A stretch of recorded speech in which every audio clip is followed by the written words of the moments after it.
ಓಂ ನಮಃ ಶಿವಾಯ. ಪಾಲ್ಗುಣ ಮಾಸದ ಕೃಷ್ಣ ಪಕ್ಷದ ಚತುರ್ದಶಿ ಮಹಾಶಿವರಾತ್ರಿ. ರೆಡ್ ಎಫ್ಎಂನ ಸಮಸ್ತ ವೀಕ್ಷಕರಿಗೆ ಮಹಾಶಿವರಾತ್ರಿ ಹಬ್ಬದ ಹಾರ್ದಿಕ ಶುಭಾಶಯಗಳು. 2026ರ ಮಹಾಶಿವರಾತ್ರಿ ಏಕೆ ವಿಶೇಷ, ಆಚರಣೆ ಹೇಗಿರಬೇಕು ಅನ್ನೋದನ್ನು ತಿಳಿಸೋದಕ್ಕೆ ಇವತ್ತು ನಮ್ಮ ಜೊತೆಗಿದ್ದಾರೆ ಖ್ಯಾತ ಜ್ಯೋತಿಷಿಗಳು, ಗುರುಗಳು ಆಗಿರುವ ಡಾಕ್ಟರ್ ಮಹರ್ಷಿ ಗುರೂಜಿಯವರು. ಗುರುಗಳೇ, ಮಹಾಶಿವರಾತ್ರಿಯ ಶುಭಾಶಯಗಳು. ಕಾರ್ಯಕ್ರಮಕ್ಕೆ ಸ್ವಾಗತ.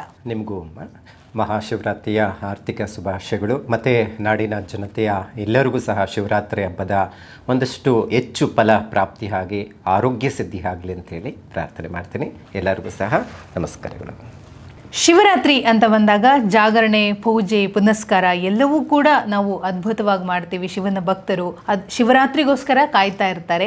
ಈ ಬಾರಿ ಶಿವರಾತ್ರಿಯ ಆಚರಣೆಯಲ್ಲಿ ಸ್ವಲ್ಪ ಗೊಂದಲ ಇದೆ ಅಂತ ನೀವು ಹೇಳ್ತಾ ಇದ್ರಿ.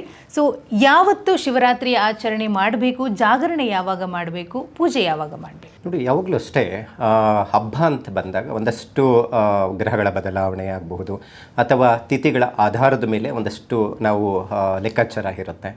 ಯಾವಾಗಲೂ ಅಷ್ಟೇ ಮಾಸ ಶಿವರಾತ್ರಿಗಳು ಅಂತ ಬರುತ್ತೆ. ಮಾಸ ಶಿವರಾತ್ರಿ ಅಂದರೆ ಅಮಾವಾಸ್ಯೆ ಇಂದಿನ ದಿನ ಏನಿರುತ್ತೆ, ಚತುರ್ದಶಿ ತಿಥಿ ಮಾಸ ಶಿವರಾತ್ರಿ ಅಂತ ಆಚರಣೆ ಮಾಡ್ತೀವಿ.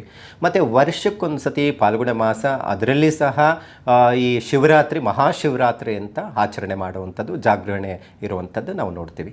ಈ ಬಾರಿ 2026ರಲ್ಲಿ ಬಂದಿರುವಂಥದ್ದು ಈ ಶಿವರಾತ್ರಿ ಏನಿದೆ, ಇದು ಒಂದಷ್ಟು ಗೊಂದಲಗಳಿಗೆ ಈಡಾಗಿರುವಂಥದ್ದಿದೆ. ಈಗ 15ನೇ ತಾರೀಕು, 16ನೇ ತಾರೀಕು, ಆದರೆ ಅಮಾವಾಸ್ಯೆ ಬಂದಿರುವಂಥದ್ದು 17ನೇ ತಾರೀಕು. ಸೊ 17ನೇ ತಾರೀಕು ಅಂದರೆ 16ನೇ ತಾರೀಕು ಶಿವರಾತ್ರಿ ಆಚರಣೆ ಮಾಡಬೇಕು. ಸೊ ಆದರೆ ಈ ಸತಿ ಭಾನುವಾರ ಅಂದರೆ 15ನೇ ತಾರೀಕೆ ಶಿವರಾತ್ರಿ ಆಚರಣೆ ಮಾಡಬೇಕು. ಹೇಗೆ ಅಂದರೆ ನೋಡಿ, ಸಂಜೆ 5 ಗಂಟೆ 6 ನಿಮಿಷಕ್ಕೆ ಚತುರ್ದಶಿ ತಿಥಿ ಬರುತ್ತೆ. ಚತುರ್ದಶಿ ತಿಥಿ ಯಾವಾಗಿರುತ್ತೋ ಆ ದಿನ ಪೂರ್ತಿನೂ ನಾವು ಆಚರಣೆ, ಜಾಗರಣೆ ಇರುವಂಥದ್ದು ಇರುತ್ತೆ. ಆದರೆ ಮಾರನೇ ದಿನ ಏನಿರುತ್ತೆ, ಸೋಮವಾರ ಸಂಜೆ 5 ಗಂಟೆ 5:15ವರೆಗೂ ಸಹ ಚತುರ್ದಶಿ ತಿಥಿ ಇರುತ್ತೆ. ನಂತರ ಬರುವಂಥದ್ದೇ ಅಮಾವಾಸ್ಯೆ ತಿಥಿ. ಸೊ ಹಾಗಾಗಿ ಶಿವರಾತ್ರಿ 2 ದಿನ ಆಚರಣೆ ಮಾಡಿದ್ರೂ ಬಹಳ ಶ್ರೇಷ್ಠ. ಯಾಕಂತ ಹೇಳಿದ್ರೆ ಸೋಮವಾರ ಶಿವನಿಗೆ ವಿಶೇಷವಾದಂತಹ ದಿನ.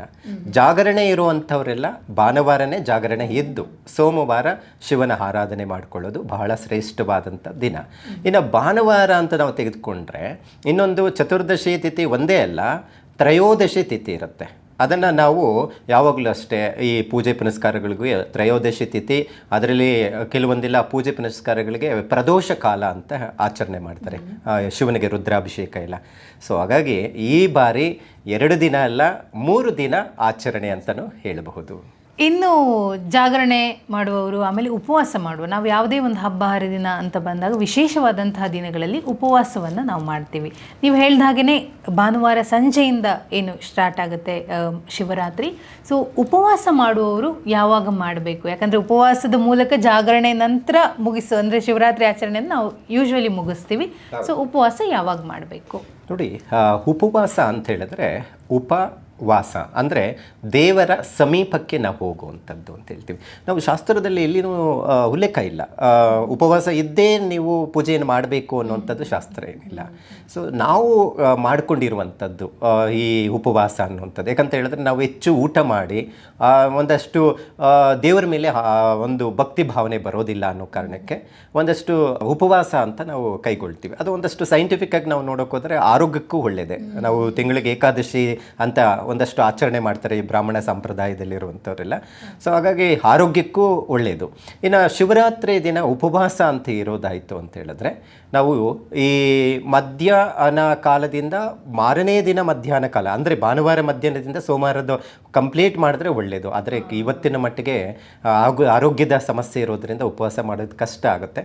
ಕೆಲವರು ಏನಾದರೂ ಜಾಗರಣೆ ಇದ್ದು ಪೂಜೆ ಪುನಸ್ಕಾರಗಳಂತ ಮಾಡುವಂಥದ್ದು ಕಟ್ಟುನಿಟ್ಟಾಗಿ ಮಾಡುವುದೇನಾದರೂ ಇತ್ತು ಅಂದರೆ ಭಾನುವಾರನೂ ಉಪವಾಸ ಇರೋದು ಬಹಳ ಶ್ರೇಷ್ಠ. ಜಾಗರಣೆ ಯಾವತ್ತಿರ್ತಾರೋ ಆ ದಿನ ಇಂದಿನ ದಿನದಿಂದನೇ ಉಪವಾಸ ಇರುವಂಥದ್ದು ನಾವು ನೋಡ್ತೀವಿ. ಉಪವಾಸ ಅಂತ ಹೇಳಿದ್ರೆ ಒಂದಷ್ಟು ಹಣ್ಣು ಹಂಪಲುಗಳನ್ನು ತೆಗೆದುಕೊಳ್ಳುವಂಥದ್ದು, ಹಾಲು, ಈ ರೀತಿ ತೆಗೆದುಕೊಳ್ಬಹುದು. ಕಂಪ್ಲೀಟ್ ಉಪವಾಸ ಇರೋಕ್ಕೆ ಕಷ್ಟ ಆಗುತ್ತೆ. ಅಂದರೆ ಮುಸರೆ ಪದಾರ್ಥ ಆಗುವಂಥದ್ದು ಯಾವುದು ಸೇವನೆ ಮಾಡಬಾರ್ದು ಅಂತ ಒಂದಷ್ಟು ಲೆಕ್ಕಾಚಾರ. ಇನ್ನು ಪೂಜಾ ವಿಧಿವಿಧಾನಗಳಿಗೆ ಬರೋದಕ್ಕಿಂತ ಮುಂಚೆ ಶಿವರಾತ್ರಿಯ ಹಿನ್ನೆಲೆ ಬಗ್ಗೆ ತಿಳ್ಕೋಬೇಕು ಅಂತ ಆಸೆ ಆಗ್ತಾ ಇದೆ. ಶಿವರಾತ್ರಿ ಹೇಗೆ ಶುರುವಾಯಿತು ಆಚರಣೆ ಅಂತ? ಒಂದಷ್ಟು ಪುರಾಣಗಳಲ್ಲಿ ಶಿವರಾತ್ರಿಯ ಒಂದಷ್ಟು ವಿಧಿವಿಧಾನ ಪುರಾಣಗಳು ಅಂತ ನಾವು ನೋಡಿದಾಗ ಅದರದೇ ಒಂದು ಮಹತ್ವವನ್ನು ಕೊಟ್ಟಿರುವಂಥದ್ದಿದೆ. ನೋಡಿ, ರಾಕ್ಷಸರು ದೇವಾನ್ ದೇವತೆಗಳು ಸಹ ಸಮುದ್ರದ ಮಥನ ಕಾಲದಲ್ಲಿ ಒಂದಷ್ಟು ಉದ್ಭವ ಆಗುತ್ತೆ. ಗೋಮಾತೆ ಬರುತ್ತೆ, ಮತ್ತು ಅದರ ಜೊತೆಗೆ ಕಲ್ಪವೃಕ್ಷ ಬರುವಂಥದ್ದಿರುತ್ತೆ, ಲಕ್ಷ್ಮೀ ಉದ್ಭವ ಆಗ್ತಾಳೆ. ಅದೇ ರೀತಿ ಸಹ ಈ ಮಥನ ಕಾಲದಲ್ಲಿ ಹೆಚ್ಚಿನ ಮಟ್ಟಿಗೆ ವಿಷನೂ ಆಚೆ ಬರುವಂಥದ್ದಿರುತ್ತೆ ಸಮುದ್ರದಲ್ಲಿ. ಸೊ ಹಾಗಾಗಿ ವಿಷ ಯಾರೂ ತೆಗೆದುಕೊಳ್ಳೋದಿಲ್ಲ. ಶಿವನನ್ನು ವಿಷಕಂಠ ಅಂತಲೂ ಹೇಳ್ತೀವಿ. ಯಾಕಂತ ಹೇಳಿದ್ರೆ ಶಿವನ ಕಂಠದವರೆಗೂ ಸಹ ವಿಷವನ್ನು ಶೇಖರಣೆ ಮಾಡಿಟ್ಕೊಳ್ತಾನೆ. ಅಂದರೆ ದೇಹಕ್ಕೆ ಹೋಗಬಾರ್ದು ಅಂತೇಳಿ ಒಂದಷ್ಟು ಶಿವರಾತ್ರಿಯ ಕಾಲದಂದು ಜಾಗರಣೆ ಇರೋದಕ್ಕೆ ಇದು ಒಂದು ಪುರಾಣದ ಕಥೆ ಅಂತ ಹೇಳ್ಬಹುದು. ಯಾಕಂತ ಹೇಳಿದ್ರೆ ಇಡೀ ರಾತ್ರಿ ಕಾಲದವರೆಗೂ ಸಹ ಶಿವನ ನಾಮಸ್ಮರಣೆಯನ್ನು ಮಾಡುವಂತಹದ್ದನ್ನು ರೂಢಿಯಲ್ಲಿ ಇಟ್ಕೊಂಡಿರುವಂಥದ್ದಿದೆ. ಸೊ ಹಾಗಾಗಿ ಶಿವಕಂಠ ಒಂದು ಶಿವನ ಒಂದಷ್ಟು ವಿಷವನ ಸೇವನೆ ಮಾಡಿದಾಗ ಕಂಠದಲ್ಲೇ ಇರಿಸಿಕೊಂಡು ಅದೊಂದು ಜಪ ಪೂಜೆಗಳನ್ನು ಮಾಡುವಂಥ ವಿಧಾನ ಆಗಿರುತ್ತೆ. ಎರಡನೇ ವಿಚಾರದಲ್ಲಿ ನಾವು ನೋಡೋಕೆ ಹೋದರೆ ಇದೇ ಶಿವರಾತ್ರಿ ವಿಚಾರದಲ್ಲಿ ದಕ್ಷ ಮಹಾರಾಜ ಪಾರ್ವತಿ ದೇವಿಯ ಮದುವೆ ಆದ ಶಿವ ಅನ್ನುವಂಥದ್ದಿದೆ. ಅಂದರೆ ದಕ್ಷನ ಮಗಳಾದಂತಹವಳು ಪಾರ್ವತಿ ದೇವಿ ಶಿವನನ್ನು ಒಲಿಸಿ ಮದುವೆ ಆಗಿರುವಂತಹ ದಿನ ಅನ್ನುವಂಥದ್ದು ಒಂದಷ್ಟು ಪುರಾಣಗಳಲ್ಲಿ ನಾವು ಕಾಣಬಹುದಾಗಿದೆ. ಮತ್ತು ಇನ್ನೊಂದಷ್ಟು ಪುರಾಣಗಳಲ್ಲಿ ನಾವು ನೋಡೋಕೆ ಹೋದರೆ ವಿಷ್ಣು ಮತ್ತು ಬ್ರಹ್ಮನ ಸಂವಾದದಲ್ಲಿ ನಾವು ನೋಡೋಕೆ ಹೋದರೆ ಶಿವನ ಆದಿ ಮತ್ತು ಮಧ್ಯ ಮತ್ತು ಮೂಲ ಹುಡುಕೋಕ್ಕೆ ಹೋದಂಥ ಸಂದರ್ಭದಲ್ಲಿ ಶಿವ ಲಿಂಗವನ್ನು ಧರಿಸಿದ, ಲಿಂಗ ರೂಪದಲ್ಲಿ ಬಂದ ಅನ್ನುವಂಥದ್ದು ಒಂದಷ್ಟು ಪುರಾಣಗಳನ್ನು ನಾವು ನೋಡಬಹುದಾಗಿದೆ. ಮತ್ತು ಭಾಗೀರಥಿ ವಿಚಾರದಲ್ಲಿ ನಾವು ನೋಡಿದ್ರೆ ಗಂಗೆಯನ್ನು ಧರೆಗೆ ಇಳಿಸಿದಂತಹ ದಿನ ಅಂತ ಹೇಳುತ್ತೆ. ಯಾಕಂದರೆ ಜಟೆಯಲ್ಲಿ ಆ ಒಂದು ಏನು ನೀರು ಸಮುದ್ರದ ಅರೆ ರೀತಿಯಲ್ಲಿ ಬರುವಂಥದ್ದನ್ನು ತಡೆಯೋದಕ್ಕೋಸ್ಕರ ಜಡೆಯಲ್ಲಿ ಶಿವ ಇಟ್ಕೊಂಡಿರುವಂಥದ್ದು. ಆ ನೀರನ್ನು ಧರೆಗೆ ಅಂತ ಹೇಳಿದ್ರೆ ಭೂಮಿಗೆ ಬರಿ ಮಾಡಿಕೊಂಡಿರುವಂಥ ದಿನ ಅನ್ನುವಂಥದ್ದು ಒಂದಷ್ಟು ಪ್ರತೀತಿ ನಾವಿಲ್ಲಿ ಕಾಣಬಹುದು. ಇನ್ನು ಶಿವ ಲಿಂಗ ರೂಪದಲ್ಲಿ ಬಂದಂಥ ದಿನ ಅಂತ ನೀವು ಹೇಳಿದ್ರಿ, ಆ ಲಿಂಗ ರೂಪದ ವಿಶೇಷತೆ ಏನು ಅಂತ?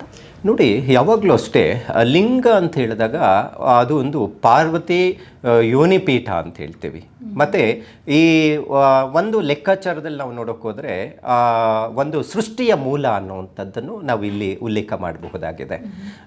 ಬಹಳ ಪವಿತ್ರವಾದಂತಹದ್ದು ಸೃಷ್ಟಿಯ ಮೂಲವನ್ನು ಪೂಜೆಯನ್ನು ಮಾಡುವಂಥದ್ದು. ಇಡೀ ನವೋಮಂಡಲದಲ್ಲಿ ಒಂದು ಸೃಷ್ಟಿಯನ್ನು ಸೃಷ್ಟಿಸುವಂತಹದ್ದು ಮೂಲ ಚಿಹ್ನೆಯನ್ನು ಕಾಣುವಂಥದ್ದಿರುತ್ತೆ. ಸೊ ಅಂತಹದ್ದನ್ನು ಸಂಕಲ್ಪ ರೀತಿಯಲ್ಲಿ ಪೂಜೆ ಮಾಡುವಂಥದ್ದು ಆಗಿನ ಕಾಲದಿಂದನೂ ಬಂದಿರುವಂಥದ್ದು ಇಲ್ಲಿ ನಾವು ಲಿಂಗದ ರೂಪದಲ್ಲಿ ಕಾಣುವಂಥದ್ದಿರುತ್ತೆ. ಆಕಾರಗಳು ನಾವು ನೋಡಿದ್ರೆ ನಾವು ನಮ್ಮ ತಾತ ಹೀಗಿದ್ದರು, ನಮ್ಮ ತಂದೆಯವರು ಹೀಗಿದ್ದರು, ಸೊ ಮಗ ಹೀಗಿದ್ದಾನೆ ಅಂತ ಲಕ್ಷಣಗಳ ಅವ ಭಾವಗಳನ್ನು ನೋಡಿ ಒಂದಷ್ಟು ನೋಡಬಹುದು. ಆದರೆ ಇಲ್ಲಿ ಲಿಂಗ ರೂಪದಲ್ಲಿ ಅಂತೆಲ್ಲ ಸೃಷ್ಟಿಯ ಮೂಲ ಅನ್ನುವಂಥದ್ದನ್ನು ಇಲ್ಲಿ ನೋಡುವಂಥದ್ದಿರುತ್ತೆ. ಇನ್ನು ಶಿವರಾತ್ರಿ ಮತ್ತು ಮಹಾಶಿವರಾತ್ರಿ ಇದೆರಡರ ಮಧ್ಯೆ ವ್ಯತ್ಯಾಸ ಇದೆಯಾ? ಇಲ್ಲಿ ಶಿವರಾತ್ರಿ ಅಂತ ಹೇಳಿದ್ರೆ ನಾನು ಆಗಲೇ ಪ್ರಾರಂಭದಲ್ಲಿ ಹೇಳಿದೆ, ಪ್ರತಿ ಮಾಸನೂ ಶಿವರಾತ್ರಿ ಇದೆ, ಅದು ಚತುರ್ದಶಿ ತಿಥಿ. ಮತ್ತು ಮಹಾಶಿವರಾತ್ರಿ ಅಂತ ಹೇಳಿದ್ರೆ ಏನು 11 ಚತುರ್ದಶಿ ಇರುತ್ತೆ. ಸೊ ಕೊನೆಯ 12ನೇ ಚತುರ್ದಶಿ ಏನು ಬರುತ್ತೆ, ಈ 11 ಚತುರ್ದಶಿಯಲ್ಲಿ ಏನು ಶಿವರಾತ್ರಿ ಅಂತ ಆಚರಣೆ ಮಾಡ್ತಾರೋ ಅದು ಈ ಮಹಾಶಿವರಾತ್ರಿಯಲ್ಲಿ ಯಾರು ಶಿವನನ್ನು ಸ್ಮರಣೆಯನ್ನು ಮಾಡ್ತಾರೆ, ಯಾರು ಶಿವನನ್ನು ದರ್ಶನವನ್ನು ಮಾಡ್ತಾರೋ ಆ ಮಹಾಶಿವರಾತ್ರಿಯ ಪ್ರಯುಕ್ತವಾಗಿ ಸರ್ವ ಪಾಪಗಳು ಕಳೆಯುತ್ತೆ ಅಂತ ಶಾಸ್ತ್ರದಲ್ಲಿ ಹೇಳುತ್ತೆ. ಅದಕ್ಕೆ ಈ ಏನು ಫಾಲ್ಗುಣ ಮಾಸದಲ್ಲಿ ಬರುವಂಥ ಚತುರ್ದಶಿ ಏನು ತಿಥಿ ಇದೆ ಅದನ್ನು ಮಹಾಶಿವರಾತ್ರಿ ಅಂತ ಆಚರಣೆ ಮಾಡುವಂಥದ್ದಿದೆ. ಸೊ ಪ್ರತಿ ತಿಂಗಳು ಶಿವರಾತ್ರಿ, ಶಿವನ ಚತುರ್ದಶಿ ತಿಥಿ, ಪ್ರದೋಷ ಕಾಲ ಅಂತ ಎಲ್ಲ ಆಚರಣೆ ಮಾಡ್ತೀವಿ. ಆದರೆ ವರ್ಷಕ್ಕೊಂದು ಸತಿ ಮಹಾಶಿವರಾತ್ರಿ ಅಂತ ಆಚರಣೆ ಮಾಡುವಂಥದ್ದು ನಾವು ಇಲ್ಲಿ ಕಾಣಬಹುದು. ಯಾಕೆ ಆಚರಣೆ ಮಾಡಬೇಕು ಶಿವರಾತ್ರಿ? ನೋಡಿ, ಯಾವಾಗಲೂ ಅಷ್ಟೇ ನಾವು ಪುರಾಣಗಳಲ್ಲಿ ಒಂದಷ್ಟು ವೇದಗಳಲ್ಲಾಗಬಹುದು ಒಂದಷ್ಟು ನಾವು ತಿಳ್ಕೊಂಡಾಗ ಒಂದಷ್ಟು ಬೇಗ ಫಲಗಳನ್ನು ಕೊಡುವಂಥದ್ದು ಶಿವ. ನಾವು ಶಿವನ್ನ ನಾವು ಯಾವಾಗಲೂ ಅಭಿಷೇಕ ಪ್ರಿಯ ಅಂತ ಹೇಳ್ತೀವಿ. ವಿಷ್ಣುವನ್ನು ನಾವು ಯಾವಾಗಲೂ ಅಷ್ಟೇ ಅಲಂಕಾರ ಪ್ರಿಯ ಅಂತ ಹೇಳ್ತೀವಿ. ಶಿವನಿಗೆ ನೀವು ಎಷ್ಟು ಅಭಿಷೇಕವನ್ನು ಮಾಡಿ ತೃಪ್ತಿ ಆಗೋದೇ ಇಲ್ಲ, ಮಾಡಿಸ್ಕೊತಾನೆ ಇರ್ತಾನೆ. ವಿಷ್ಣು ನೀವು ಎಷ್ಟೇ ಅಲಂಕಾರಗಳನ್ನು ಮಾಡಿ ಮಾಡ್ಕೊಳ್ತಾನೆ ಇರ್ತಾನೆ. ಸೊ ಕಾರಣ ಏನಪ್ಪ ಅಂತ ಹೇಳಿದ್ರೆ ಅದೊಂದು ವೇದಗಳಲ್ಲಿ ಬಂದಿರುವಂಥದ್ದು ವಿಧಿವಿಧಾನಗಳು ಅಂತ ಹೇಳ್ತೀವಿ. ಹಾಗಾಗಿ ಶಿವನಿಗೆ ಯಾಕೆ ಹೆಚ್ಚು ಮಹತ್ವವನ್ನು ಕೊಡ್ತೀವಿ ಅಂತ ಹೇಳಿದ್ರೆ ಬೇಗನೆ ಫಲಗಳನ್ನು ಕೊಡ್ತಾನೆ, ಭಕ್ತಿ ಪ್ರಧಾನವಾದಂಥದ್ದು. ಬೇರೆ ದೇವರುಗಳು ಯಾವುದೇ ಆಗಲಿ ಕಷ್ಟ ಕೊಟ್ಟು ಈ ಗ್ರಹಗಳ ವಿಚಾರದಲ್ಲಿ ನಾವು ನೋಡಿದಾಗ ಒಂದೊಂದು ಗ್ರಹ ಒಂದೊಂದು ಕಾರತತ್ವಗಳನ್ನು ಕೊಡುತ್ತೆ, ಒಂದೊಂದು ಫಲಗಳನ್ನು ಕೊಡುತ್ತೆ ಅಂತ ಹೇಳುತ್ತೆ. ಸೊ ಅವನ ಕರ್ಮಾನುಸಾರವಾಗಿ ಗ್ರಹಗಳ ಕೆಲಸ ಮಾಡ್ತಾ ಇರುತ್ತೆ. ಈ ಬೇರೆ ಬ್ರಹ್ಮ ಆಗಬಹುದು ಅಥವಾ ಶಿವ ಆಗ್ಬೋದು, ತ್ರಿಮೂರ್ತಿಗಳಲ್ಲಿ ನಾವು ನೋಡೋಕೆ ಹೋದರೆ ಒಂದೊಂದು ಲಯಕರ್ತ ಅಂತ ಹೇಳ್ತೀವಿ ಶಿವನ್ನ, ಸೃಷ್ಟಿಕರ್ತ ಬ್ರಹ್ಮ ಅಂತ ಹೇಳ್ತೀವಿ, ಮತ್ತು ಒಂದಷ್ಟು ಪ್ರಕೃತಿಯನ್ನು ಕಾಪಾಡಿಕೊಂಡು ಹೋಗುವಂಥದ್ದು ವಿಷ್ಣು ಕರ್ತವ್ಯ ಆಗಿರುತ್ತೆ. ಸೊ ಹಾಗಾಗಿ ಶಿವನಿಗೆ ಹೆಚ್ಚು ನಾವು ಪೂಜೆ ಪುನಸ್ಕಾರಗಳಿಗೆ ಹೆಚ್ಚು ಗಮನ ಕೊಟ್ಟು ಮಾಡುವಂಥದ್ದು, ಒಲಿಸ್ಕೊಳ್ಳುವಂಥದ್ದು ಅಂತ ಹೇಳಿದ್ರೆ ವೈರಾಗ್ಯವನ್ನು ಕೊಡ್ತಾನೆ. ಬೇಗ ಸಂಕಲ್ಪಿತ ರೀತಿ ಮತ್ತು ಜಪ ಮಾಡಿರುವಂಥದ್ದಾಗ್ಬೋದು ಅಥವಾ ಒಂದಷ್ಟು ಫಲಗಳನ್ನು ಬೇಗ ಕೊಡುವಂಥದ್ದಾಗಿರುತ್ತೆ. ಅದಕ್ಕೆ ಹೆಚ್ಚು ಶಿವನ ಆರಾಧನೆ ಮಾಡುವಂಥದ್ದು ಪ್ರತಿ ವ್ಯಕ್ತಿಗಳಲ್ಲಿ ನಾವು ನೋಡ್ತಾ ಇದ್ದೀವಿ. ಅದು ವಿಷ್ಣು ಒಂದು ಪದ್ಧತಿ ಆಗಬಹುದು ಅಥವಾ ಯಾವುದೋ ಶೈವ ಪದ್ಧತಿ ಆಗ್ಬೋದು, ಇನ್ಯಾವುದೋ ಪದ್ಧತಿ ಆಗ್ಬೋದು. ಆದರೆ ಶಿವನಿಗೆ ಹೆಚ್ಚು ಮಹತ್ವವನ್ನು ಇಲ್ಲಿ ನಾವು ಕೊಡುವಂಥದ್ದು. ಇನ್ನು ಪೂಜಾ ವಿಧಿವಿಧಾನಕ್ಕೆ ಬಂದರೆ ಶಿವರಾತ್ರಿಯ ದಿನ ದೇವಸ್ಥಾನದಲ್ಲಿ ಯಾವ ರೀತಿಯಾದಂಥ ಪೂಜೆ ಪುನಸ್ಕಾರಗಳು ನಡೆಯುತ್ತೆ, ಹಾಗೆಯೇ ಮನೆಯಲ್ಲಿ ಯಾವ ರೀತಿಯ ಪೂಜೆಗಳನ್ನು ಮಾಡಬಹುದು? ನೋಡಿ, ಶಿವನ ದೇವಸ್ಥಾನದಲ್ಲಿ ಶಿವರಾತ್ರಿ ಅಂದ್ರೇ ಅದೊಂದು ಹಬ್ಬದ ಆಚರಣೆ ಅಂತ ಹೇಳ್ತೀವಿ. ಇಲ್ಲಿ ಯಾವಾಗಲೂ ಅಷ್ಟೇ ದೇವಸ್ಥಾನಗಳಲ್ಲಿ ಯಾಮ ಪೂಜೆ ಅಂತ ಮಾಡ್ತಾರೆ. ಅಂದರೆ 4 ಜಾವದ ಕಾಲದಲ್ಲಿ ಜಪ, ಪೂಜೆ, ಹೋಮ, ಹವನಗಳನ್ನು ಮಾಡುವಂಥ ಪದ್ಧತಿಯನ್ನು ನಾವು ನೋಡ್ತೀವಿ. ಇಡೀ ಶಿವರಾತ್ರಿ ಮುಗಿಯೋ ತನಕ ಈ 4 ಜಾವ ಪೂಜೆಯನ್ನು ಮಾಡೋದು, ಅಭಿಷೇಕವನ್ನು ಮಾಡುವಂಥದ್ದು ಪದ್ಧತಿ ಇದೆ. ಅಂದರೆ ಒಂದು ಜಾವದಲ್ಲಿ, ಒಂದು ಯಾಮ ಅಂತಲೂ ಹೇಳ್ತೀವಿ, 3 ಗಂಟೆಯ ಕಾಲ ರುದ್ರ ಚಮಕವನ್ನು ಹೇಳಿ ರುದ್ರಾಭಿಷೇಕವನ್ನು ಮಾಡುವಂಥ ಪದ್ಧತಿ ಇರುತ್ತೆ. ಬೆಳಗ್ಗಿನ ಜಾವದಿಂದ ಹಿಡಿದು ಮಧ್ಯರಾತ್ರಿ ಆಗ್ಬೋದು, ಮಧ್ಯಾಹ್ನ ಆಗ್ಬೋದು. ನಾವು ಯಾವುದೇ ಪೂಜೆ ಪುನಸ್ಕಾರಗಳು ಮಾಡಿದ್ರೆ 2 ಟೈಮ್ ಮಾತ್ರನೇ ಆಚರಣೆ ಮಾಡ್ತೀವಿ. ಬ್ರಾಹ್ಮಿ ಮುಹೂರ್ತ, ಗೋಧೂಳಿ ಸಮಯ. ಯಾವುದೇ ದೇವಸ್ಥಾನಕ್ಕೆ ಹೋಗಿ ಬೆಳಗ್ಗೆ 5 ಗಂಟೆಗೆ ದೇವಸ್ಥಾನ ತೆಗೆದಿರ್ತಾರೆ, ಸಂಜೆ ಆಯಿತು ಅಂದರೆ ದೇವಸ್ಥಾನ ತೆಗೆದಿರ್ತಾರೆ. ಆದರೆ ಶಿವನಿಗೆ 4 ಜಾವದಲ್ಲಿ ಪೂಜೆಯನ್ನು ಸಲ್ಲಿಸುವಂಥದ್ದಿರುತ್ತೆ. ಸೊ ಅಂತಹದ್ದು ಪವಿತ್ರವಾದಂತಹದ್ದು ದಿನ ಆಗಿರುತ್ತೆ ಈ ಶಿವರಾತ್ರಿ. ಹಾಗಾಗಿ ಶಿವನ ಆರಾಧನೆಯನ್ನು ಒಂದಷ್ಟು ದೇವಾಲಯಗಳಲ್ಲಿ ಒಂದಷ್ಟು ಭಕ್ತಿ ಪ್ರಧಾನವಾಗಿರುತ್ತೆ. ಶಿವನ ದರ್ಶನ ಮಾಡೋದಕ್ಕೆ ಭಾಳಷ್ಟು ಜನ ಬರ್ತಾ ಇರ್ತಾರೆ. ಒಂದಷ್ಟು ಹೋಮಗಳು ನಡೀತಾ ಇರುತ್ತೆ, ಒಂದಷ್ಟು ಅಭಿಷೇಕಗಳನ್ನು ಮಾಡಿಸ್ತಾ ಇರ್ತಾರೆ, ಮತ್ತು ಒಂದಷ್ಟು ಬಿಲ್ವಾರ್ಚನೆಯಿಂದ ಸಂಕಲ್ಪ ರೀತಿಯಲ್ಲಿ ಅರ್ಚನೆಗಳನ್ನು ಮಾಡುವಂಥದ್ದಿರುತ್ತೆ. ಈ ಮನೆಗಳಲ್ಲಿ ಆಚರಣೆ ಮಾಡುವಂಥದ್ದು ಅಂತ ಹೇಳಿದ್ರೆ ಇಲ್ಲಿ ಒಂದಷ್ಟು ಭಕ್ತಿಯಿಂದ ಆಚರಣೆ ಮಾಡುವಂಥದ್ದಿರುತ್ತೆ. ಮನೆಯಲ್ಲಿ ಮಾಡುವಂಥದ್ದು ವಿಗ್ರಹಗಳಾಗಬಹುದು ಅಥವಾ ದೇವಸ್ಥಾನದಲ್ಲಿ ಮಾಡುವಂತಹ ವಿಗ್ರಹಗಳನ್ನು ಇಟ್ಟು ಪೂಜೆ ಮಾಡೋದೇ ವಿಭಿನ್ನವಾಗಿರುತ್ತೆ. ಯಾವಾಗಲೂ ಅಷ್ಟೇ ಮನೆಯಲ್ಲಿ ಪೂಜೆ ಮಾಡಬೇಕಾದ್ರೆ ಗೃಹ ಯಜಮಾನನ ಕೈ ಅಳತೆಯ ಒಳಗೆ ಇರಬೇಕು ಅಂತ ಶಾಸ್ತ್ರ ಹೇಳುತ್ತೆ. ಸೊ ಹಾಗಾಗಿ ಮನೆಯಲ್ಲಿ ಸರಳವಾಗಿ ಒಂದಷ್ಟು ಪೂಜೆಯನ್ನು ಮಾಡುವಂಥದ್ದಿರುತ್ತೆ. ದೇವಸ್ಥಾನದಲ್ಲಿ ಆಡಂಬರವಾಗಿ ಭಕ್ತಿ ಪ್ರಧಾನವಾಗಿ ಪೂಜೆಯನ್ನು ಮಾಡುವಂಥ ಪದ್ಧತಿಯನ್ನು ಇಲ್ಲಿ ಕಾಣಬಹುದಾಗಿದೆ. ಇನ್ನು ಬೇರೆ ಬೇರೆ ಹಬ್ಬಗಳಲ್ಲಿ ನಾವು ಎಣ್ಣೆ ಸ್ನಾನ ಮಾಡ್ತೀವಿ, ಅಭ್ಯಂಜನ ಅಂತ ನಾವು ಹೇಳ್ತೀವಿ. ಈ ಶಿವರಾತ್ರಿಯ ಸಮಯದಲ್ಲಿ ಬೆಳಿಗ್ಗೆ ಎದ್ದು ಸ್ನಾನ ಮಾಡುವಾಗ ಭಸ್ಮವನ್ನು ಹಚ್ಕೊಂಡು ಸ್ನಾನ ಮಾಡಬೇಕು, ಹುತ್ತದ ಮಣ್ಣನ್ನು ಹಚ್ಕೊಂಡು ಸ್ನಾನ, ಈ ಥರದ್ದು ವಿವಿಧ ಉಲ್ಲೇಖಗಳಿದ್ದಾವೆ. ಸೊ ಯಾಕೆ ಈ ಒಂದು ಅಭ್ಯಾಸ ರೂಢಿಯಾಗಿ ಬಂದಿದೆ ಮತ್ತು ಅದರ ಪ್ರಾಮುಖ್ಯತೆ ಏನು? ನೋಡಿ, ಶಿವನನ್ನು ಯಾವಾಗಲೂ ಅಷ್ಟೇ ಭೋಲೆನಾಥ್ ಶಿವ ಅಂತ ಹೇಳ್ತೀವಿ. ಅಂದರೆ ಯಾವಾಗಲೂ ಅಷ್ಟೇ ಭಕ್ತಿ ಪ್ರಧಾನವಾಗಿರುವಂಥದ್ದು. ಮತ್ತು ಅದರ ಜೊತೆಗೆ ನಾವು ಅಘೋರಿಗಳನ್ನ ನಾವು ನೋಡ್ತೀವಿ, ಯಾವಾಗಲೂ ಭಸ್ಮಧಾರಿಗಳಾಗಿರ್ತಾರೆ. ಶಿವರಾತ್ರಿ ದಿವನ ಆದ್ರೂ ಸಹ ಒಂದಷ್ಟು ಭಸ್ಮವನ್ನು ನೀರಿಗೆ ಹಾಕಿ ಸ್ನಾನ ಮಾಡಿಕೊಳ್ಳಿ ಅನ್ನುವಂಥದ್ದು ಶಾಸ್ತ್ರದಲ್ಲಿ ಹೇಳುತ್ತೆ. ಸೊ ಹಾಗಾಗಿ ಹೆಚ್ಚಿನ ಮಟ್ಟಿಗೆ ಸ್ನಾನ ಮಾಡುವಂತಹ ಗಂಗಾ ಜಲದಲ್ಲಿ ಅದು ಪವಿತ್ರವಾದಂತಹ ಜಲ ಅಂತ ಹೇಳ್ತೀವಿ. ಅದಕ್ಕೆ ಒಂದಷ್ಟು ಭಸ್ಮ ಹಾಕಿ ಒಂದಷ್ಟು ಬಿಲ್ಪತ್ರೆ ಎಲೆಗಳನ್ನು ಹಾಕಿದರೆ ಅದನ್ನು ಪವಿತ್ರ ಜಲವಾಗಿ ಮಾರ್ಪಾಡಾಗುವಂಥದ್ದಿರುತ್ತೆ. ಅದನ್ನು ಸ್ನಾನವನ್ನು ಮಾಡೋದ್ರಿಂದ ಕರ್ಮಗಳು ಹೋಗುತ್ತೆ ಅನ್ನುವಂಥದ್ದು. ನಾವು ಗ್ರಹಗಳಿಗೆ ಅಧೀನವಾಗಿರ್ತೀವಿ. ಅದಕ್ಕಿಂತ ಮೀರಿರುವಂಥ ದೈವ ಯಾವುದು ಅಂದರೆ ಈ ತ್ರಿಮೂರ್ತಿಗಳು. ಅದರಲ್ಲಿ ಪ್ರಮುಖವಾಗಿ ಲಯಕರ್ತನಾದಂಥ ಶಿವನ ದಿನ ಈ ಸ್ನಾನಾದಿಗಳನ್ನು ಮಾಡೋದರಿಂದ ಈ ರೀತಿ ಒಳ್ಳೆ ಫಲಗಳನ್ನು ನಿರೀಕ್ಷೆ ಮಾಡ್ಬೋದು. ಬೇರೆ ಹಬ್ಬದ ದಿನಗಳಲ್ಲಿ ನಾವು ಒಂದಷ್ಟು ಎಳ್ಳೆಣ್ಣೆ ಇಟ್ಟು ಸ್ನಾನ ಮಾಡ್ಕೊಳ್ಳುವಂಥದ್ದು ಅಭ್ಯಂಜನ ಸ್ನಾನ ಅಂತ ಹೇಳ್ತೇವೆ, ಮತ್ತು ಒಂದಷ್ಟು ಹರಳೆ ಎಣ್ಣೆ ಇಟ್ಟು ಸ್ನಾನ ಮಾಡ್ತೀವಿ ಹೊಸ ವರ್ಷ ದಿವಸ. ಹಬ್ಬದ ಆಚರಣೆಗಳು ಅದರದೇ ಆದಂತಹದ್ದು ಸ್ನಾನದ ಮಹತ್ವವನ್ನು ಕೊಡುವಂಥದ್ದಿರುತ್ತೆ. ಗಂಗಾ ಸ್ನಾನವನ್ನು ಮಾಡಿ ಶಿವನ ದರ್ಶನ ಮಾಡಿದ್ರೆ ಅದಕ್ಕಿಂತ ಪವಿತ್ರವಾದಂಥ ದರ್ಶನ ಯಾವುದೂ ಇಲ್ಲ ಅಂತ ಹೇಳುತ್ತೆ. ಅದಕ್ಕೆ ಬಹಳ ಜನ ಕಾಶಿಗೆ ಹೋಗ್ತಾರೆ. ಒಂದಷ್ಟು ಗಂಗಾಜಲವನ್ನು ಮನೆಯಲ್ಲಿದ್ರೇನೂ ಎಲ್ಲರಿಗೂ ಸ್ನಾನ ಮಾಡೋ ಟೈಮಲ್ಲಿ ಹಾಕಿ ಸ್ನಾನ ಮಾಡ್ತಾರೆ. ಇದು ಒಂದಷ್ಟು ಶಾಸ್ತ್ರದಲ್ಲಿ ಒಂದಷ್ಟು ಪುರಾಣದಲ್ಲಿ ಬಂದಿರೋದನ್ನು ಆಚರಣೆ ಇವತ್ತಿಗೂ ಮಾಡ್ತಾ ಬಂದಿದ್ದಾರೆ. ಇನ್ನು ಮನೆಯಲ್ಲಿ ಶಿವರಾತ್ರಿಯನ್ನು ಆಚರಣೆ ಮಾಡುವವರು ದೇವರಿಗೆ ಅಭಿಷೇಕವನ್ನು ಮಾಡುವಾಗ ಯಾವ ರೀತಿಯ ಅಭಿಷೇಕವನ್ನು ಮಾಡಬಹುದು, ಮಾಡಬೇಕಾದ್ರೆ ಯಾವ ಮಂತ್ರವನ್ನು ಪಠಿಸಿದ್ರೆ ಅವರಿಗೆ ಒಳ್ಳೆಯದಾಗುತ್ತೆ ಅಂತ? ನೋಡಿ, ಯಾವಾಗಲೂ ಅಷ್ಟೇ ಶಿವನಿಗೆ ಬಹಳ ಪ್ರಿಯವಾದಂಥದ್ದು ಬಿಲ್ಪತ್ರೆ. ಸೊ ಬಿಲ್ಪತ್ರೆಯಲ್ಲಿ ಮತ್ತು ಭಸ್ಮ ಮತ್ತು ರುದ್ರಾಕ್ಷಿ ಇದು ಬಹಳ ಮುಖ್ಯವಾಗಿ ದೇವರಿಗೆ ಇಡುವಂಥದ್ದಿರುತ್ತೆ.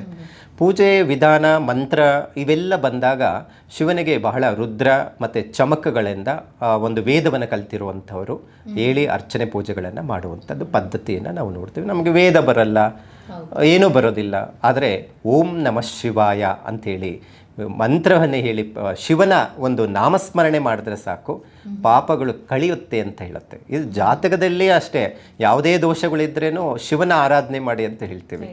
ಯಾವುದೇ ಕರ್ಮಗಳು ಕಳೆಯುತ್ತೆ ಇದ್ರೇನು ಅನ್ನುವಂಥದ್ದು ಇರುತ್ತೆ, ಪೂರ್ವಾರ್ಜಿತ ಕರ್ಮಗಳು ಹೋಗುತ್ತೆ ಅನ್ನುವಂಥದ್ದನ್ನು ಹೇಳುತ್ತೆ. ಹಾಗಾಗಿ ಶಿವನ ಪಂಚಾಕ್ಷರಿ ಮಂತ್ರ ಜಪದಿಂದ ಅರ್ಚನೆ ಮಾಡೋದು ಬಹಳ ಶ್ರೇಷ್ಠವಾದಂಥದ್ದು. ಅದು ಓಂ ನಮಃ ಶಿವಾಯ ಅಂತ. ಅದನ್ನು ಯಾರು ನಾಮಸ್ಮರಣೆ ಮಾಡ್ತಾರೋ ಅವರಿಗೆ ಕರ್ಮಗಳು ಕಳೆಯುತ್ತೆ ಅಂತ ಶಾಸ್ತ್ರದಲ್ಲಿ ಹೇಳುತ್ತೆ. ಹಾಗಾಗಿ ಮನೆಯಲ್ಲಿ ಬೆಳಗ್ಗಿನ ಜಾವನೆ ಪೂಜೆ ವಿಧಿವಿಧಾನಗಳು ಅಂತ ಬಂದಾಗ ಶಿವನ ವಿಗ್ರಹ ಅಥವಾ ಭಾವಚಿತ್ರ ಇದ್ದರೆ ಪೂಜೆ ಸಂಕಲ್ಪ ಅನ್ನುವಂಥದ್ದು ಒಂದಷ್ಟು ವಿಧಿವಿಧಾನಗಳನ್ನು ನಾವು ಇಲ್ಲಿ ಕಾಣಬಹುದಾಗಿದೆ. ಸೊ ಹಾಗಾಗಿ ಲಿಂಗ ಇತ್ತು ಅಂತ ಹೇಳಿದ್ರೆ ಭಸ್ಮ ಬಹಳ ಶ್ರೇಷ್ಠವಾದಂಥದ್ದು. ಭಸ್ಮದಿಂದ ನೀರಲ್ಲಿ ಕಲಸಿ ಅಭಿಷೇಕವನ್ನು ಮಾಡುವಂಥದ್ದು ಇರುತ್ತೆ. ಗಂಧ ಮತ್ತು ಅದರ ಜೊತೆಗೆ ಅರಿಶಿನ ಕುಂಕುಮದಿಂದನೂ ಸ್ನಾನಾದಿಗಳನ್ನು ಮಾಡುವಂಥದ್ದು ಇರುತ್ತೆ. ಮತ್ತು ಬಿಲ್ಪತ್ರೆಯಿಂದ ನೀರಿಗೆ ಹಾಕಿ ದೇವರಿಗೆ ಅಭಿಷೇಕವನ್ನು ಮಾಡುವಂಥದ್ದು ಇರುತ್ತೆ. ಹಾಲಿನ ಅಭಿಷೇಕವನ್ನು ಮಾಡುವಂಥದ್ದು ಶಾಸ್ತ್ರದಲ್ಲಿದೆ. 16 ರೀತಿ 48 ರೀತಿಯಲ್ಲಿ ಅಭಿಷೇಕಗಳನ್ನು ಮಾಡ್ತಾರೆ. ಇಡೀ ನವಗ್ರಹಗಳು, ನಾನು ಆಗಲೇ ಹೇಳ್ತಾ ಇದ್ದೆ, ನವಗ್ರಹ ದೋಷಗಳಿದ್ರೇನು ಶಿವನ ಆರಾಧನೆ ಮಾಡಿ ಅಂತ. ಒಂದೊಂದು ಗ್ರಹಗಳಿಗೂ ಒಂದೊಂದು ಧಾನ್ಯಗಳು ನಾವು ನೋಡಬಹುದಾಗಿದೆ. ಸೂರ್ಯನಿಗೆ ಗೋಧಿ, ಪಿತೃದೋಷಗಳು ನಿವಾರಣೆ ಆಗುತ್ತೆ. ನೀರು ಒಂದು ಗ್ಲಾಸಲ್ಲಿ ಅಥವಾ ಒಂದು ಚೊಂಬಲ್ಲಿ ನೀರು ಹಾಕಿ ಒಂದು ಸ್ವಲ್ಪ ಗೋಧಿಯನ್ನು ಹಾಕಿ ಅದರಲ್ಲಿ ಸ್ನಾನಾದಿಗಳನ್ನು ಮಾಡುವಂಥದ್ದು. ಮತ್ತು ಅಕ್ಕಿ ಭತ್ತವದಲ್ಲಿ ಸ್ನಾನಾದಿಗಳು, ಯಾಕಂತ ಹೇಳಿದ್ರೆ ಚಂದ್ರ ಅರ್ಧ ಚಂದ್ರಾಕಾರ ತಲೆ ಮೇಲೆ ಇಟ್ಕೊಂಡಿರ್ತಾನೆ. ಹಾಗಾಗಿ ಆ ನವಧಾನ್ಯಗಳಿಂದ ಅಭಿಷೇಕವನ್ನು ಮಾಡುವಂಥದ್ದು ಇರುತ್ತೆ. ಮತ್ತು ಭಸ್ಮದಿಂದ ಅಭಿಷೇಕವನ್ನು ಮಾಡುವಂಥದ್ದು, ಹಾಲು, ಮೊಸರು, ತುಪ್ಪ, ಜೇನುತುಪ್ಪದಿಂದ ಅಭಿಷೇಕವನ್ನು ಮಾಡುವಂಥದ್ದು, ಪಂಚಾಮೃತದಿಂದ ಅಭಿಷೇಕ ಮಾಡೋದು. ಈ ಪಂಚಾಮೃತ ಅಂತ ಹೇಳಿದ್ರೆ ನಾವು ಯಾವಾಗಲೂ ಹಣ್ಣುಗಳು ಪಂಚಫಲಗಳಿಂದ ಅದನ್ನು ಅಭಿಷೇಕ ರೂಪದಲ್ಲಿ ಉಪಯೋಗಿಸುವಂಥದ್ದು ಇಲ್ಲಿ ಕಾಣಬಹುದಾಗಿದೆ. ಶಿವ ಅಭಿಷೇಕ ಪ್ರಿಯ ಆಗಿದ್ದ ಹೇಗೆ? ಯಾಕೆ ಅಭಿಷೇಕ ಅಷ್ಟು ಇಷ್ಟ ಶಿವನಿಗೆ? ನೋಡಿ, ಯಾವಾಗಲೂ ಅಷ್ಟೇ ಶಿವ ರೌದ್ರಾಕಾರ ಅಂತ ಹೇಳ್ತೀವಿ. ಅತಿಯಾದಂತಹ ಬಿಸಿಯಾದಂಥದ್ದು ದೇಹ, ಮತ್ತು ಅದರ ಜೊತೆಗೆ ಬೆಂಕಿಯ ಒಂದು ಕೆಂಡದ ರೀತಿಯಲ್ಲಿ ನಾವು ಕಾಣಬಹುದಾಗಿದೆ. ಅವನ ಶಾಂತತೆಯನ್ನು ಮಾಡಬೇಕಾದ್ರೆ ನೀರಿಂದನೇ ಸಾಧ್ಯ. ಬೆಂಕಿ ಆರಿಸ್ಬೇಕಂದ್ರೆ ನೀರು ಬೇಕೇ ಬೇಕಾಗುತ್ತೆ. ಇವತ್ತಿಗೂ ಅಷ್ಟೇ ದೇವಸ್ಥಾನದಲ್ಲಿ ನೀವು ಗಮನಿಸಬಹುದು, ಯಾವುದೇ ನೀವು ದೇವಸ್ಥಾನಕ್ಕೆ ಹೋದ್ರೂ ಪರಿಪೂರ್ಣವಾಗಿ ದೇವಸ್ಥಾನ ಪ್ರದಕ್ಷಿಣೆ ಮಾಡ್ತಾರೆ. ಶಿವನ ದೇವಸ್ಥಾನದಲ್ಲಿ ಮಾಡೋದಿಲ್ಲ. ಅರ್ಧ ಪ್ರದಕ್ಷಿಣೆ ಮಾಡ್ತಾರೆ, ನಂತರ ರಿಟರ್ನ್ ಬಂದುಬಿಡ್ತಾರೆ. ಯಾಕೆಂತ ಹೇಳಿದ್ರೆ ಶಿವನ ಅಭಿಷೇಕದ ತೀರ್ಥ ಏನು ಉತ್ತರದ ದಿಕ್ಕಿನ ಕಡೆ ಹರಿತಾ ಇರುವಂಥದ್ದು ಕೊಳದಲ್ಲಿ ಇರುತ್ತೆ, ಅಲ್ಲಿಗೆ ಹೋಗುತ್ತೆ. ಯಾಕಂದರೆ ಆ ಎನರ್ಜಿ ಏನಿರುತ್ತೆ ಅದು ಪ್ರಮಾಣ ಹೆಚ್ಚಾಗಿರುತ್ತೆ, ಮನುಷ್ಯರ ಮೇಲೆ ಬೀಳಬಾರ್ದು ಅಂಥೇಳಿ ತಿಳಿದಿರುವಂಥವರು ಆ ಪರಿಪೂರ್ಣವಾದಂಥ ಪ್ರದಕ್ಷಿಣೆ ಮಾಡಲ್ಲ. ಶಿವನ ಪ್ರದಕ್ಷಿಣೆ ಮಾಡ್ತಾರೆ, ಶಿವನ ಅಭಿಷೇಕದ ನೀರು ಇರುವಂಥ ಜಾಗದವರೆಗೂ ಹೋಗೋದಿಲ್ಲ ಅನ್ನುವಂಥದ್ದು ಹೇಳುತ್ತೆ. ಅದಕ್ಕೆ ಶಾಂತನ ಆಗಬೇಕು ಶಿವ ಅಂಥೇಳಿ ಗಂಗೆ ತಲೆ ಮೇಲೆ ಇಟ್ಕೊಂಡಿರುವಂಥದ್ದು ನಾವು ನೋಡ್ತೀವಿ. ಮತ್ತು ಅಭಿಷೇಕಕ್ಕೆ ಹೆಚ್ಚು ಮಹತ್ವವನ್ನು ಕೊಟ್ಟಿರುವಂಥದ್ದು ಇಲ್ಲೊಂದಷ್ಟು ನಾವು ಕಾಣಬಹುದು. ಶಿವರಾತ್ರಿಯ ದಿನ ಮಾಡಲೇಬೇಕಾದಂತಹ 3 ವಿಚಾರಗಳು, ಇದನ್ನು ಮಾಡಿದ್ರೆ ತುಂಬ ಒಳ್ಳೆಯದಾಗುತ್ತೆ ಅಂತ ಯಾವುದಾದ್ರು? ಒಂದು ಮಂತ್ರ ಬಹಳ ಮುಖ್ಯವಾಗಿರುವಂಥದ್ದು. ಅದು ಶಿವನ ಪಂಚಾಕ್ಷರ ಮಂತ್ರವನ್ನು ಪ್ರತಿಯೊಬ್ಬರೂ ಪಠನೆ ಮಾಡಬೇಕು. ಅದು ಬಹಳ ಶ್ರೇಷ್ಠವಾದಂಥದ್ದು. 2 ಉಪವಾಸ. ಯಾಕಂತ ಹೇಳಿದ್ರೆ ಆರೋಗ್ಯ ಮಹಾಭಾಗ್ಯ ಅಂತ ಹೇಳ್ತೀವಿ, ಆರೋಗ್ಯಕಾರಕ ಅಂತ ಹೇಳ್ತೀವಿ ಶಿವನ. ಹಾಗಾಗಿ ಆರೋಗ್ಯನ ಸರಿ ಇಲ್ಲ ಅಂತ ಹೇಳಿದ್ರೆ ಶಿವನ ಆರಾಧನೆ ರುದ್ರಾಭಿಷೇಕವನ್ನು ಎಲ್ಲ ಹೇಳ್ತೀವಿ. ಅದಕ್ಕೆ ಹೆಚ್ಚಿನ ಮಟ್ಟಿಗೆ ಉಪವಾಸ ಇರುವಂಥದ್ದು ಬಹಳ ಮುಖ್ಯವಾದಂಥದ್ದು. ಜಾಗರಣೆ ಅತಿ ಮುಖ್ಯವಾದಂಥದ್ದು. ಜಾಗರಣೆ ಇದ್ದು ಶಿವನ ನಾಮಸ್ಮರಣೆಯನ್ನು ಮಾಡಬೇಕು ಅನ್ನುವಂಥದ್ದು ಶಾಸ್ತ್ರದಲ್ಲಿ ಹೇಳುತ್ತೆ. ಇವತ್ತಿನ ಜಾಗರಣೆ ನಾವು ನೋಡ್ತಾ ಇದ್ವಿ. ಸಿನಿಮಾಗಳು ನೋಡ್ಕೊಂಡಿರ್ತಾರೆ, ಇನ್ನೆಲ್ಲ ಸ್ನೇಹಿತರ ಜೊತೆ ಏನೋ ಒಂದು ಆಟ ಆಡ್ತಾ ಇರ್ತಾರೆ, ಅದು ಜಾಗರಣೆ ಆಗೋದಿಲ್ಲ. ಶಿವನ ಪೂಜೆ ಪುನಸ್ಕಾರಗಳು ನಾಮಸ್ಮರಣೆಯನ್ನು ಮಾಡೋದೇ ಜಾಗರಣೆ ಅಂತ ಹೇಳ್ತೀವಿ. ಜಪ ಮತ್ತು ಅದ್ರ ಜೊತೆಗೆ ಭಜನೆಗಳು, ಇದಕ್ಕೆ ಪಾಲ್ಗೊಳ್ಬೇಕು, ಶಿವನ ಆರಾಧನೆ ಮಾಡುವಂಥವ್ರು, ಜಾಗರಣೆ ಇರುವಂಥವರು ಅನ್ನುವಂಥದ್ದು ಒಂದಷ್ಟು ಪುರಾಣದಲ್ಲಿ ಕೊಟ್ಟಿರುವಂಥದ್ದಾಗಿರುತ್ತೆ. ಇನ್ನು ಮಾಡಲೇಬಾರದ ವಿಚಾರಗಳು 3 ಯಾವುದಾದ್ರೂ ಇದ್ರೆ ಶಿವರಾತ್ರಿಯ ದಿನ? ಖಂಡಿತ ಯಾವುದೇ ಕಾರಣಕ್ಕೂ ಸಹ ಈಗಾಗಲೇ ಉಪವಾಸ ಇರಬೇಕು ಅಂತ ಹೇಳುತ್ತೆ, ಆದರೆ ಕೆಲವೊಂದು ಆರೋಗ್ಯದ ಸಮಸ್ಯೆನೋ ಏನೋ ಒಂದು ಕಾರಣದಿಂದ ಆಹಾರ ಸೇವನೆ ಮಾಡುವಂಥದ್ದಿರುತ್ತೆ. ಕೆಲವು ವ್ಯಕ್ತಿಗಳು ನಾವು ನೋಡ್ತಾ ಇದ್ವಿ, ಅದು ಯಾವುದೇ ಧರ್ಮ ಆಗಬಹುದು, ಮಾಂಸಾಹಾರವನ್ನು ನಿಷೇಧ ಮಾಡಬೇಕು, ಮತ್ತು ಮದ್ಯಪಾನ ಇಂಥದ್ದನ್ನು ನಿಷಿದ್ಧ ಮಾಡೋದು ಬಹಳ ಮುಖ್ಯವಾಗಿರುವಂಥದ್ದು. ಯಾಕಂದರೆ ಜಾಗರಣೆ ಅಂತ ಹೇಳಿದ್ರೆ ಇವತ್ತೆಲ್ಲ ನಾವು ನೋಡ್ತಾ ಇದ್ದೀವಿ, ಲಾಸ್ಟ್ ವರ್ಷದಲ್ಲೆಲ್ಲ ಎಲ್ಲ ಕುಡಿಯುವಂಥದ್ದು ಇವೆಲ್ಲವನ್ನು ನಾವು ಮಾಡ್ತಾ ಇದ್ದೀವಿ. ಯಾವುದೇ ಕಾರಣಕ್ಕೂ ಮಾಡಬಾರ್ದು, ಮಾಡೋದರಿಂದ ಅದಕ್ಕಿಂತ ಪಾಪ ಮಾಡುವಂಥದ್ದು ಯಾವುದೂ ಇಲ್ಲ ಅನ್ನುವಂಥದ್ದು ಹೇಳುತ್ತೆ ಅಂತ ಹೇಳುತ್ತೆ. ಮತ್ತು ಅದ್ರ ಜೊತೆಗೆ ದಂಪತಿಗಳ ದೂರ ಇರುವಂಥದ್ದನ್ನು ನಾವು ನೋಡ್ತೇವೆ. ಮತ್ತು ಇನ್ನೊಂದು ವಿಚಾರದಲ್ಲಿ ಯಾವುದೇ ಕಾರಣಕ್ಕೂ ಸಹ ಶಿವನ ದರ್ಶನ ಮಾಡಲೇಬೇಕು ಅಂತ ಹೇಳುತ್ತೆ. ಇವತ್ತು ಯಾರು ಕೆಲವರೆಲ್ಲ ಯಾವನೋ ಕೆಲಸದ ವಿಚಾರದಲ್ಲೋ ಅಥವಾ ಇನ್ಯಾವುದೋ ವಿಚಾರದಲ್ಲಿ ದೇವರ ದರ್ಶನನೂ ಮಾಡಲ್ಲ, ನಾಮಸ್ಮರಣೆನೂ ಮಾಡೋದಿಲ್ಲ. ಸೊ ಹಾಗಾಗಿ ಕಂಪಲ್ಸರಿ ದೇವರ ದರ್ಶನ ಮಾಡೋದು ಬಹಳ ಮುಖ್ಯ. ಇನ್ನು ಶಿವನಿಗೆ ನೈವೇದ್ಯವನ್ನು ಅರ್ಪಿಸುವಾಗ ಯಾವುದನ್ನು ನೈವೇದ್ಯವಾಗಿ ನೀಡಬಾರದು, ಅರ್ಪಿಸಬಾರದು? ನೋಡಿ, ಯಾವಾಗಲೂ ಅಷ್ಟೇ ಶಿವನಿಗೆ ಎಲ್ಲ ರೀತಿಯಾದಂತಹ ಒಂದು ನೈವೇದ್ಯಗಳಾಗಬಹುದು, ಎಲ್ಲ ರೀತಿಯಾದ ಪೂಜೆ ಪುನಸ್ಕಾರಗಳಿಗೆ ಬಹಳ ಶ್ರೇಷ್ಠವಾದಂಥದ್ದು ಅಂತ ಹೇಳುತ್ತೆ. ಆದರೆ ಶಿವರಾತ್ರಿ ದಿವಸ ಶಿವನ ಆಗಲೇ ಪ್ರಾರಂಭದಲ್ಲೇ ಒಂದಷ್ಟು ಪುರಾಣದ ವಿಚಾರದಲ್ಲಿ ಹೇಳಿದಾಗ ಕಂಠದಲ್ಲಿ ವಿಷವನ್ನು ಇಟ್ಕೊಂಡಿರ್ತಾನೆ. ಹಾಗಾಗಿ ಅಲ್ಲಿ ಅದಕ್ಕೆ ಜಾಗರಣೆ ದಿವಸ ಉಪವಾಸ ಇರಬೇಕು ಅಂತ ಶಾಸ್ತ್ರದಲ್ಲಿ ಹೇಳುತ್ತೆ. ಶಿವನಿಗೆ ಯಾವುದೇ ಕಾರಣಕ್ಕೂ ಈ ಅನ್ನದಿಂದ ಮಾಡಿದಂಥ ಮುಸರೆ ಪದಾರ್ಥಗಳಿಗೆ ಸಂಬಂಧಪಟ್ಟಂಥದ್ದು ದೇವರಿಗೆ ನೈವೇದ್ಯವನ್ನು ಅರ್ಪಿಸಬಾರದು ಅಂತ ಹೇಳುತ್ತೆ.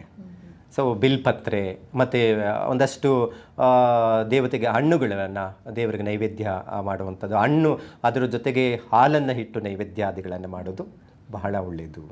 ಉಪವಾಸ ಮಾಡಲಿಕ್ಕೆ ಆಗದೇ ಇರುವವರು ಸೊ ಯಾವ ರೀತಿಯಾಗಿ ಶಿವನ ಕೃಪೆಗೆ ಪಾತ್ರರಾಗಬಹುದು? ಶಿವನ ಮಂತ್ರದಿಂದ ಪಾತ್ರರಾಗೋದಕ್ಕೆ ಸಾಧ್ಯ ಆಗುತ್ತೆ. ಶಿವನ ನಾಮಸ್ಮರಣೆಯನ್ನು ಮಾಡೋದ್ರಿಂದ, ಶಿವನ ದರ್ಶನ ಮಾಡೋದ್ರಿಂದ ಹೆಚ್ಚು ಅನುಕೂಲ, ಅಭಿವೃದ್ಧಿ ಆಗುತ್ತೆ. ಯಾಕಂದರೆ ನಾವು ಉಪಾಸನೆ ಮಾಡಬೇಕು ಅಂತ ಎಲ್ಲಿ ಶಾಸ್ತ್ರದಲ್ಲಿ ಇಲ್ಲ. ಯಾಕಂತ ಹೇಳಿದ್ರೆ ಆಸೆ ಇರುತ್ತೆ, ಉಪವಾಸ ಇರಬೇಕು, ಆದರೆ ದೇಹ ಕೇಳೋದಿಲ್ಲ, ಆರೋಗ್ಯದ ಮೇಲೆ ಪರಿಣಾಮ ಬೀಳುತ್ತೆ. ಇವತ್ತೆಲ್ಲ ಬಹಳ ಜನ ಮಾತ್ರೆಗಳು ತಗೋಬೇಕು, ಹಾಗಾಗಿ ಸೇವನೆ ಮಾಡಲೇಬೇಕು ಆಹಾರ ಅನ್ನುವಂಥದ್ದು ಇರುತ್ತೆ. ಹಾಗಾಗಿ ಶಿವನ ಪಂಚಾಕ್ಷರ ಮಂತ್ರವನ್ನು ಪಠನೆ ಮಾಡಲಿ, ದೇವಸ್ಥಾನ ಇದ್ದರೆ ದರ್ಶನ ಮಾಡೋದು ಬಹಳ ಶ್ರೇಷ್ಠವಾದಂಥದ್ದು. ಆದಷ್ಟು ಸಹ ದೇವರ ಸ್ಮರಣೆ ಮಾಡೋದು ಬಹಳ ಮುಖ್ಯವಾಗಿರುತ್ತೆ. ಇನ್ನು ಶಿವರಾತ್ರಿಯ ದಿನ ಜಾಗರಣೆ ಮಾಡಬೇಕು, ಅದು ಯಾಕೆ ಜಾಗರಣೆ ಮಾಡಬೇಕು, ಅದ್ರ ಹಿಂದಿರೋ ಕಾರಣ ಏನು? ಒಂದು ಪುರಾಣದಲ್ಲಿರುವಂಥದ್ದು, ಶಾಸ್ತ್ರದಲ್ಲಿ ಹೇಳಿರುವಂಥದ್ದು ಅಂತ ಹೇಳಿದ್ರೆ, ನಾವು ಇಡೀ ವರ್ಷ ಏನೆಲ್ಲ ಕೆಲಸಗಳನ್ನು ಮಾಡಿರ್ತೀವಿ, ಸಮಸ್ಯೆಗಳು ಮನುಷ್ಯನಿಗೆ ಒಂದಲ್ಲ ಒಂದು ಸಮಸ್ಯೆ, ಆರೋಗ್ಯ ಸಮಸ್ಯೆ ಆದರೆ ಕೆಲವರಿಗೆ ಆರ್ಥಿಕ ಸಂಕಷ್ಟಗಳು ಉಂಟಾಗ್ತಾ ಇರುತ್ತೆ, ಕೆಲವೊಂದು ಮಾನಸಿಕ ವ್ಯಥೆ, ಒಂದಷ್ಟು ಸಮಸ್ಯೆಗಳು ಎದುರಾಗುವಂಥದ್ದು ನಾವು ನೋಡ್ತಾ ಇದ್ದೀವಿ. ಹುಟ್ಟದಾಗಿಂದ ಆ ವ್ಯಕ್ತಿ ಸಾಯುವ ತನಕ ಒಂದಲ್ಲ ಒಂದು ಸಮಸ್ಯೆಗಳನ್ನು ಅನುಭವಿಸ್ತಾ ಇರ್ತಾರೆ.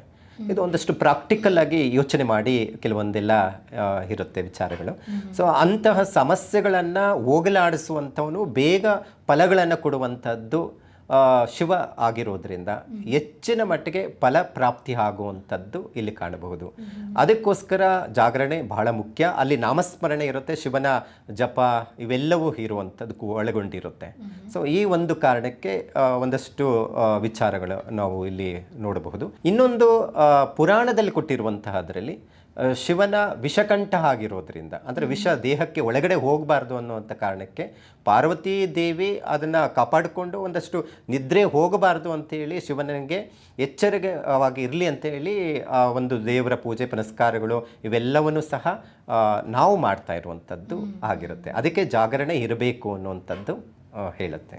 ಇನ್ನು ಶಿವ ಬಿಲ್ವಪತ್ರೆಯ ಪ್ರಿಯ ಆಗಿದ್ದ ಹೇಗೆ? ಬಿಲ್ವಪತ್ರೆಯನ್ನು ಅರ್ಪಿಸೋದರ ಹಿಂದಿನ ಉದ್ದೇಶ ಏನು? ನೋಡಿ, ಬಿಲ್ಪತ್ರೆಯಲ್ಲಿ ಬಹಳ ಶಿವನ ಸಾನ್ನಿಧ್ಯ ಇರುವಂಥದ್ದು ನಾವು ಇಲ್ಲಿ ಕಾಣಬಹುದು. 3 ಎಲೆಗಳು ಇರುತ್ತೆ. ಎಲ್ಲರೂ ಒಂದು ಎಲೆ ಮುರಿದು ಬಿಟ್ಟು ಇಟ್ಬಿಡ್ತಾರೆ, ಇಡಬಾರ್ದು. 3 ಎಲೆಗಳೇ ಶಿವನ ಲಿಂಗಾಕಾರವನ್ನು ಹೋಲುವಂಥದ್ದು ಅಲ್ಲಿ ಕಾಣಬಹುದಾಗಿದೆ. ಹಾಗಾಗಿ ಈ ಬಿಲ್ಪತ್ರೆಗೆ ಹೆಚ್ಚು ಮಹತ್ವ ಶಿವನ ಒಂದು ಸಾನ್ನಿಧ್ಯ ಇರುವಂತಹ ಸಸ್ಯ ಆಗಿರೋದ್ರಿಂದ, ಗಿಡ ಆಗಿರೋದ್ರಿಂದ ಒಂದಷ್ಟು ಪುರಾಣಗಳು ಇದ್ದಾವೆ. ಸೊ ಅದು ಯಾಕೆ ಬಿಲ್ಪತ್ರೆನೇ ಒಂದಷ್ಟು ಶಿವನಿಗೆ ಶ್ರೇಷ್ಠ ಅನ್ನುವಂಥದ್ದು ಒಂದೊಂದು ಪುರಾಣಗಳಲ್ಲಿ ಒಂದೊಂದು ರೀತಿಯಲ್ಲಿ ಕಥೆಗಳಲ್ಲಿ ಬಂದಿರುವಂಥದ್ದಿದೆ.